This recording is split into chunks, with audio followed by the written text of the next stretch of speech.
Hola, yo soy Gaby y en el capítulo de hoy hablaremos sobre Max Reger.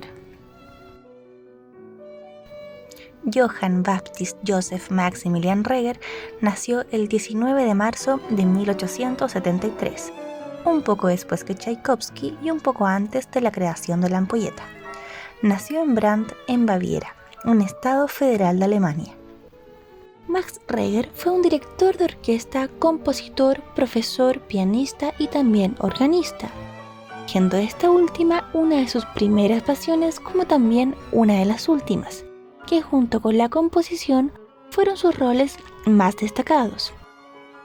Sus inicios en la música fueron gracias a sus padres, Filomena y Joseph Reger. Joseph Reger era conocido como el maestro del pueblo. Impartía clases en Baden de alemán, historia, geografía, armonía, órgano y piano. Uno de sus alumnos fue Adalbert Lindner, quien más tarde sería profesor y biógrafo de Reger. Max Reger tenía tan solo 5 años cuando ya estaba tomando algunas lecciones con sus padres, que como mencionamos anteriormente, fueron quienes lo impulsaron a la música gracias a sus habilidades musicales. Su padre, Joseph, le dio las primeras lecciones de órgano y su madre sus primeras clases de piano. Y no tan solo eso, también lo instruía en lo que tenía que saber a su edad para estar en la primaria o el colegio. Tanto aprendió con su madre Filomena que cuando entró a clases lo promovieron al curso siguiente a las 4 semanas, ya que él ya sabía todo. Max era tan estudioso y habilidoso con las materias musicales que nadie dudó en alentarlo. Así fue como Adalbert Lindner sería uno de sus primeros profesores guías en la materia hasta el año 1889. Lindner se dedicó a mostrarle más a fondo el camino de la música. Max aprendió de más compositores, más inspiraciones, formas de instrumentar, componer y conociendo más minuciosamente las obras de Bach y Beethoven, ambos grandes referentes de la historia de la música.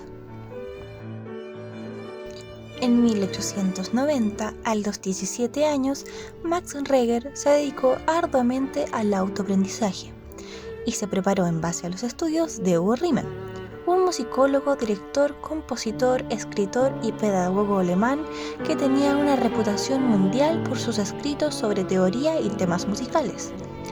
Algunos de sus libros más conocidos eran La teoría general de la música, El diccionario de la música, Manual de armonía y modulación, Libro de texto del contrapunto, etcétera, etcétera, etcétera. Muchos libros que le serían sumamente útil a nuestro protagonista Max Reger como también a nuestra generación. De abril a julio de aquel año fue entonces cuando Reger es parte de la clase de teoría musical de Hugo Riemann en el Conservatorio de Sondershausen, para luego incorporarse a contrapunto y como si fuera poco, también recibió clases de piano con él. Podemos decir que la estadía en Sondershausen fue un estímulo intelectual y musical tremendamente amplio y crucial para nuestro protagonista del día de hoy. Sondershausen no sería la única casa de estudio para nuestro protagonista, ya que en septiembre de ese año sería a estudiar a Wiesbaden, ya que Riemann iba de un lado para otro enseñando música. Riemann, además de ser una fuente de sabiduría musical para Max, también lo sumergió al mundo de la música de Johannes Brahms y Johann Sebastian Bach, quienes se convertirían en los dos ingredientes principales del resultado musical e interpretativo de Max Reger.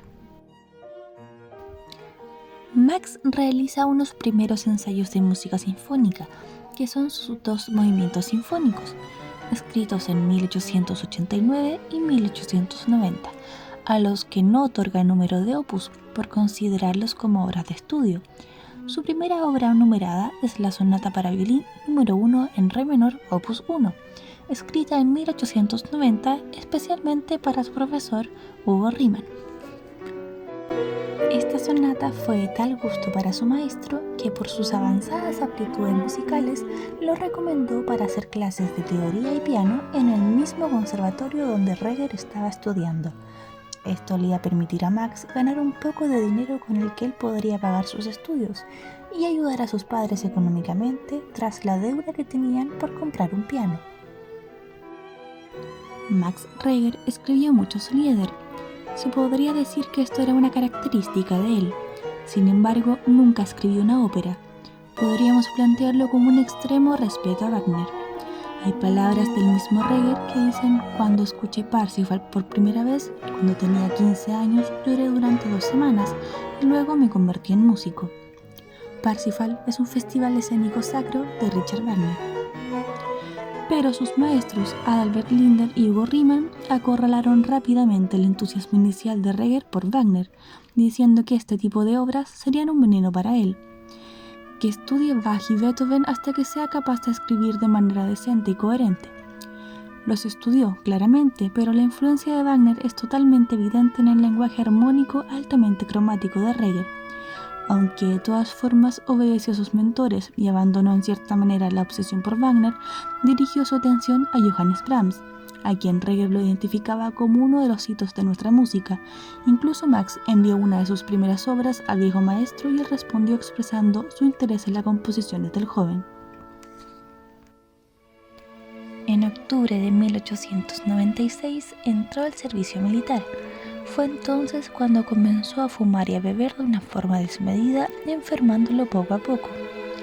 En 1898, una enfermedad lo obligaría a volver junto a sus padres en Baden para recomponer su salud y su antigua pasión por el órgano, volviendo a tocarlo y a componer piezas para este instrumento, buscando seguir las tradiciones de Bach y Mendelssohn. Ese mismo año, críticos de revistas alemanas lo recomendaban a los editores como un joven compositor muy talentoso. Reger, agradecido de estos críticos, le dedicaba piezas para piano. Se trasladó a Múnich en septiembre de 1901, donde obtuvo ofertas de conciertos, empezando su rápido ascenso a la fama. Durante su primera temporada en Múnich, realizó más de 10 conciertos como organista. Los ingresos de editores, conciertos y enseñanza privada le permitieron casarse con Elsa Wagensky en 1902, con quien adoptaría 2 hijas, Krista y Lotte, en 1905 y 1907 respectivamente, a quienes Reger adoraría profundamente, que incluso podemos notar en sus expresiones en las fotografías cómo cambiaban de una forma severa a una forma un poco más amable. Debido a que ella era protestante y divorciada, Max fue excomulgado de la Iglesia Católica, pero continuó componiendo sin interrupciones. Reger tenía un profundo respeto a la orquestación y a la forma sinfonía. Opinaba que antes de utilizar la paleta de colores se tenía que dominar completamente el dibujo. Por ello, sus primeras obras fueron instrumentales, lieder o de cámara. Tuvo varios cargos importantes. En 1907, por ejemplo, fue nombrado profesor de composición del Conservatorio de Leipzig y director musical de la iglesia de la universidad, además de también ser profesor en el Conservatorio de Felix Mendelssohn. En 1911 fue nombrado Hofkapellmeister de la corte del duque George II de Sajonia-Meiningen, siendo responsable de la música y el teatro de la corte de Meiningen. En 1913 compuso 4 poemas sinfónicos sobre pinturas de Arnold Böcklin. Tanto La Isla de los Muertos como la obra siguiente, escrita en el verano de 1913, las consideraba como preparación para una gran sinfonía, que nunca llegó a escribir. Su salud, que se deterioró rápidamente a principios de 1914, y la Primera Guerra Mundial fueron las razones principales de impedir su proyecto. Su estado de salud era tan crítico que tuvo que dejar su cargo de director general de la música en Meiningen. Estaba tan enfermo que su renuncia la hizo desde un sanatorio. En respuesta a la Primera Guerra Mundial, pensó en realizar una obra coral para conmemorar a los caídos de la guerra. Comenzó a componer Requiem latino, pero abandonó la obra dejándola como un fragmento. Hizo muchas variaciones de obra que le gustaban, de Bach o de Mozart, como las variaciones y fugas de un tema de Mozart, opus 132. Esta sería su última obra importante para orquesta. A Max Reger le gustaba y disfrutaba el proceso de hacer variaciones. Decía que lo que más le encantaba era buscar todos los puntos de vista de una misma cosa. Cómo un mismo motivo podía convertirse o transformarse en algo tan semejante o tan distinto, en algo tan simple o tan sublime, en algo tan triste o tan alegre. Su trabajo fue siempre absoluto, buscando llegar a todos los aspectos conocidos y desconocidos del auditor. Mezclaba la firmeza de Beethoven con el contrapunto de Bach, las tradiciones de Brahms con las armonías de Liszt y Wagner, modulaciones libres, obras vocales, polifonías y piezas para instrumento solo. Como por ejemplo la trilogía de suites de viola Opus 131D. Estas 3 suites para viola sola fueron escritas en el último año de su vida. Las suites, probablemente escritas en noviembre de 1915, fueron luego enviadas el 15 de diciembre a su editor para ser grabadas. Desafortunadamente, estos manuscritos han desaparecido. En la edición completa de las obras de Reger, su alumno Hermann Grabner informa de la existencia de un autógrafo perdido de la primera suite. Los movimientos primero, segundo y cuarto estaban proporcionados de una forma diferente a como se conoce hoy en día. Esto quiere decir que posiblemente Reger escribió 2 veces la primera suite. Lo que sí se sabe es que fue un regalo de Navidad para su querido amigo Henrik Walter. Su segunda suite está dedicada para el profesor Richard Sala, compositor y director de la corte de Wagner. Y por último, la tercera suite dedicada al amigo más íntimo que tuvo en Múnich, el violinista Joseph Haas, que participaba con frecuencia en los estrenos de la música de Reger como violinista solista, además de ser un reconocido intérprete de música de cámara. Reger aparentemente tenía la intención de escribir una cuarta suite dedicada al violinista Karl Doctor, que en algunas conversaciones de él con Adolf Busch comentaron que ya estaban tocando algunos temas para la suite en el piano, pero la inesperada muerte de Max Reger impidió que este proyecto llegara a su finalización.